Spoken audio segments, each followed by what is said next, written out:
बिस्मिल्लाहिर्रहमानिर्रहीम। अस्सलाम वालेकुम वरहमतुल्लाहि वबरकातुहू। कैसे हैं आप सब? अल्लाह ताला आप सबको अपनी हिफाजत में रखे और आपकी तरफ आने वाले हर शर को खैर में बदल दे। बहुत से लोग सूरह मुल्क के ये लफ्ज़ देखकर कंफ्यूज हो जाते हैं, उन्हें समझ में नहीं आता कि हम इन्हें कैसे प्रोनाउंस करें। देखिए, कुरान सीखना बिल्कुल भी मुश्किल नहीं है। अल्लाह ताला खुद ही कुरान पाक में इरशाद फरमाते हैं, वलक़द यस्सरनल कुरआन लिज़्ज़िक्रि फ़हल मिन मुद्दकिर। और बेशक हमने कुरान को आसान बना दिया है, आसान कर दिया है। किसके लिए आसान है? जो नसीहत हासिल करना चाहेंगे। आइए देखते हैं इन लफ्ज़ों को कैसे प्रोनाउंस करेंगे। फ़ौक़हुम स्वाफ़ातिन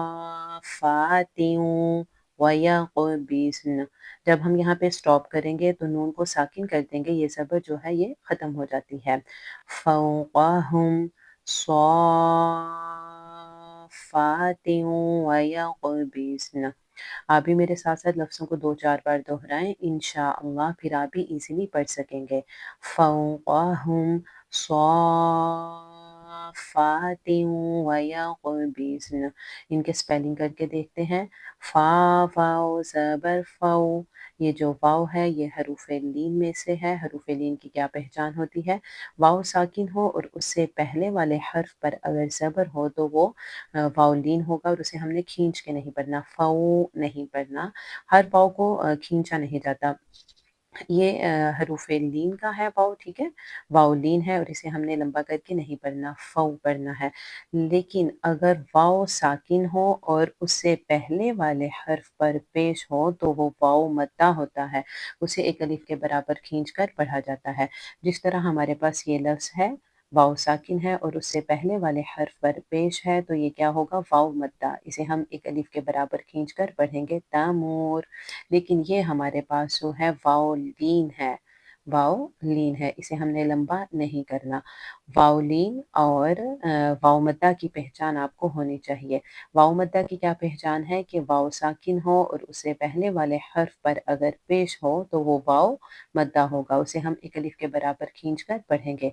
लेकिन अगर वाव साकिन हो, उससे पहले वाले हर्फ पर ज़बर हो तो वो वाव लीन होगा, उसे हमने लंबा नहीं करना।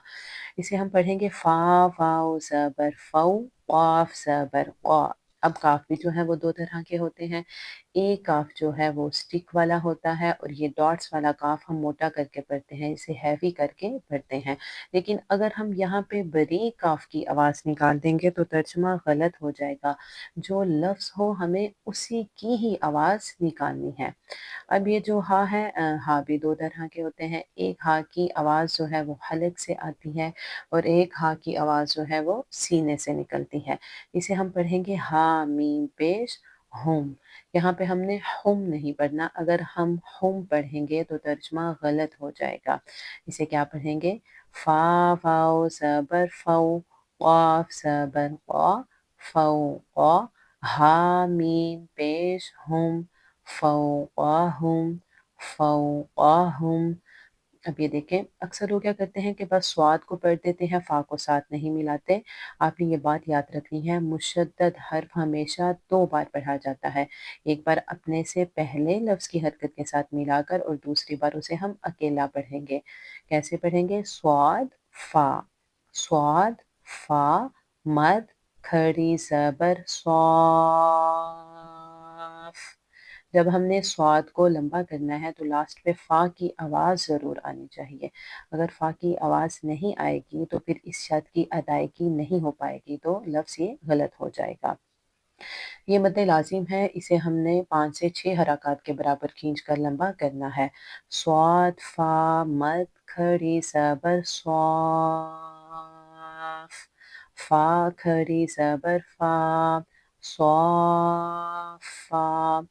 अब ये जो ता है इसको हमने वाव के साथ मिलाना है, यहाँ पर इदगाम होगा हुन्ने के साथ। ता फ़ाओ दो से त्यों, ता फ़ाओ दो से त्यों। इसको तिफ़ नहीं पढ़ना, त्यों, ठीक है? ता फ़ाओ दो से त्यों, स्वाफ़ात्यों, वाव ज़बर वा, या क़ाफ़ ज़बर यक़, वयक़, बा स्वाद ज़ेर पेश اکثر لوگ اسے دعات پڑھتے ہیں، دعات پڑھ لیں پھر بھی ٹھیک ہے، ضاد پڑھیں پھر بھی ٹھیک ہے، لیکن بحث میں نہیں پڑھنا۔ با صاد زیر بیس ویق بیس نون سبرنا ویق بیسنا، سٹاپ کی صورت میں نون جو ہے ساکن ہو جائے گا۔ ویق بیس فوقہم صافات ویقبض فوقہم صافات ویقبضن